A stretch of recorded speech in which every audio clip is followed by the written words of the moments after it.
전환 배치된 날 어영노조 전화교환 직원도 함께 발령이 났는데 팀장은 세종호텔 노동조합원인 4개만 이런저런 이유로 수시로 경위서를 요구했습니다. 20년 동안 교환실에서 써본 적 없는 경위서를 룸 어텐던트가 된 후에는 매달 썼을 정도였으니까요. 전 직원 성과 연봉제가 어용노조 위원장과 대의원 3명의 직권 조인으로 통과된 후 룸 어텐던트 파트는 전에 없던 인스펙터 제도를 만들었습니다.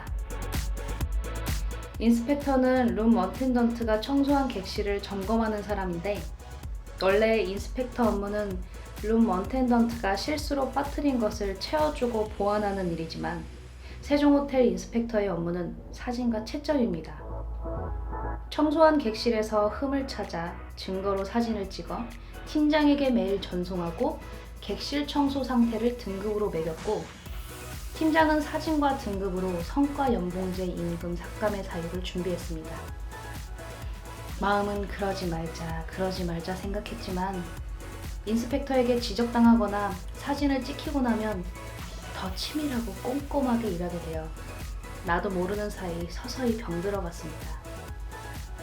테니스 엘보와 손목 터널 증후군은 룸 어텐던트라면 누구나 가지고 있는 병명이고 내 경우엔 디스크가 약해 2017년에는 목 디스크 수술을 받았고 나중에는 허리 디스크도 함께 왔으며 어깨 회전근 미세 파열을 안고 살게 되었습니다.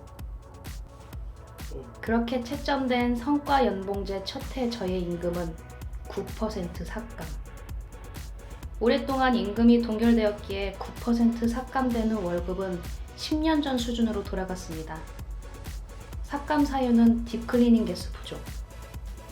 딥클리닝이란 욕실, 천장, 곰팡이부터 타일 줄눈까지 락스 작업을 하고 사다리로 올라가 천장 먼지를 제거하고 침대를 들거나 밀어 침대 아래 먼지도 제거하고 TV전과 걸레바지를 청소하는 일 등입니다.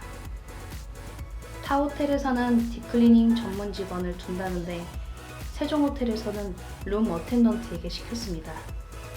그 딥클리닝을 하루에 한 방씩 점검받아야 하는데 내 경우는 대학 입학시험 문제 출제 교수가 체크인한 적이 4번이나 있었습니다. 대입 출제 교수가 묵는 방은 가벽을 만들어 직원조차 못 들어가는 출입금지 구역이 됩니다. 딥클리닝 자체가 불가능했음에도 회사는 그걸 임금 삭감 사유라고 내밀었습니다. 반면 어영노조 조합원 중에는 단 1명만이 3% 삭감되고 나머지는 전원 동결되어 세종호텔 노동조합과 형평성도 없고 차이가 심하게 났습니다.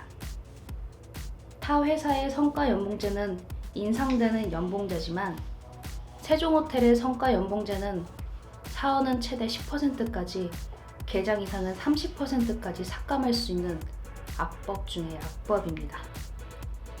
그 기준으로 세종노조 계장님 몇 분은 2년 연속 삭감당해 월급이 반토막 난 분도 있습니다.